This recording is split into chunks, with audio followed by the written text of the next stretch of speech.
What's going on, YouTubers? This is Moparman 1978. This will be the last video of I think it's the 3 or 4 part videos I was doing for getting the instrument cluster modified with the blue LED lights, getting that all done up, and then getting it put back in the car, and getting the vehicle fixed. It had brake light. It was having rear tail light issues, turn signals, that sort of thing. I got all that fixed, and today it was still having an issue with when the headlights turn on. It didn't have any tail lights, but it had everything else. So I got that fixed today.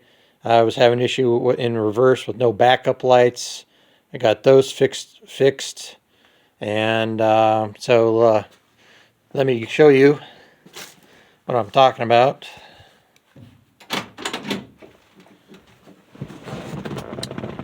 Now you don't even have to turn. You can turn the key for the backup lights and and then oh, sorry, got a little ahead of myself. Plug the battery in temporarily. Go back.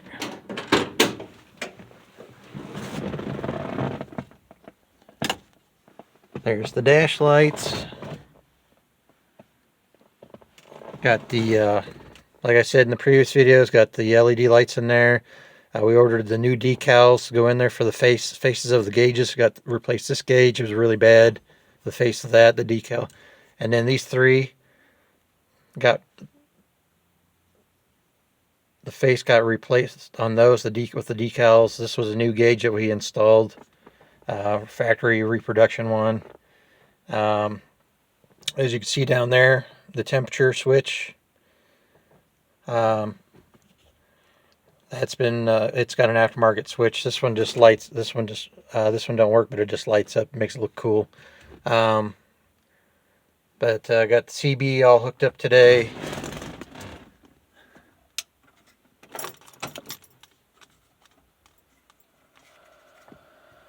But and then I got the radio hooked up. He wanted to have it to where the radio would only come on when the switch was turned on, because what it was doing was, even if you have the ignition off, if we wired up the wires correctly, it would be this radio would be, the face would be lit up and continuously, and since this car sometimes sits a while, it would drain the battery. So I got it to where it only comes on when the switch is turned on for both power sources. But anyway,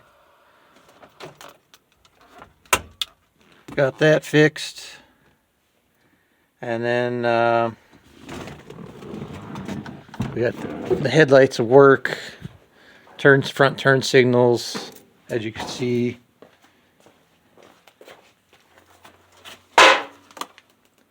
I got the tail lights working, and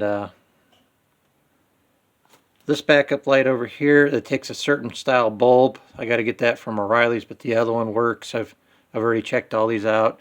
As you can see, the rear tail light, or rear license plate lights lighting up, and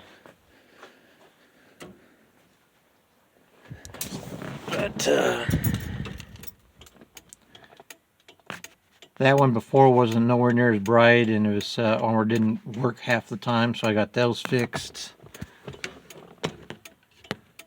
Got that one fixed, and then I got the high beam indicator. Let's see if we can get a better shot of it. Right up there between 80 and 90. But yeah, that all lights up now.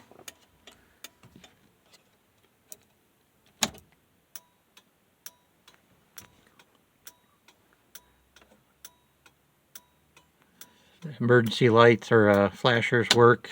But anyway, Just thought I'd catch you up on this last segment of the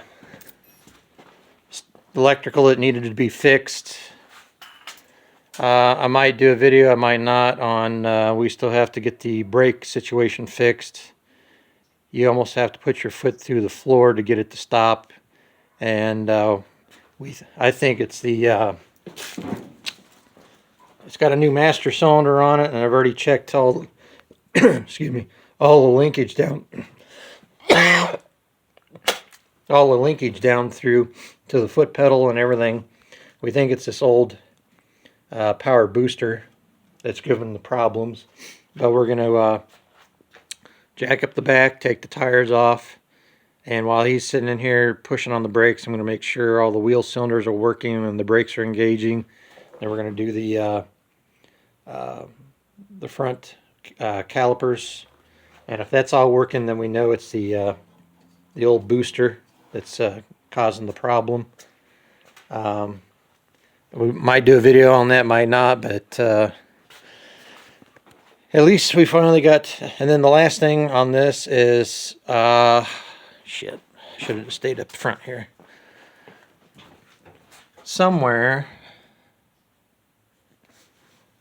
back behind the new header, between let's see here, this is between 3 and 5, I believe, or maybe it's maybe between 1 and 3. This flange, this plate here that goes between the tubes. Back behind one of them, there is a freeze plug, and I was pretty sure I replaced all the freeze plugs and tapped them all in. When I had the heads off, I was pretty sure that I had got the problem fixed because the heads were inspected and they were Magnaflux. They didn't have any cracks in them. The only thing I can think of is I was using O'Reilly's junk. I had to buy a Dorman brand freeze plugs made in China, so that could be the problem. They could be just maybe not even a thousandth of an inch off. When I tapped them in there with sealant, they may not have been expanded wide enough to make a tight fit in there. But when we had this thing going, it was spraying out down at the bottom under the car, and then when it cooled off, it left a little pool coolant on the pavement. But anyway, I might do videos on this stuff, I might not. But as you can see, in my videos, I actually work on these vehicles. I actually work on other vehicles because I was told people want to see people actually working on stuff in their YouTube channels. I actually work on this stuff. Even if I was to set up a tripod, I would have to come back, press pause, do some work for a while, come back, press play again. That's the only way that I can edit on my cell phone, is press the pause button. Because I don't have a computer, I don't have a laptop or any of that stuff to do at the house. I can't afford it right now, but anyway, it is what it is. This isn't a high dollar YouTube channel, and it's not going to be, and I'm not going to compete against people. So if you like my channel, fine, great. If you don't, oh well.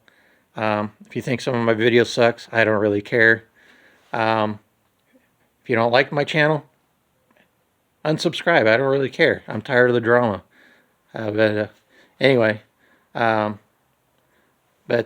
do appreciate all my subscribers, the ones that still stick around and actually watch my videos all the way through. Appreciate you guys. Thanks for watching.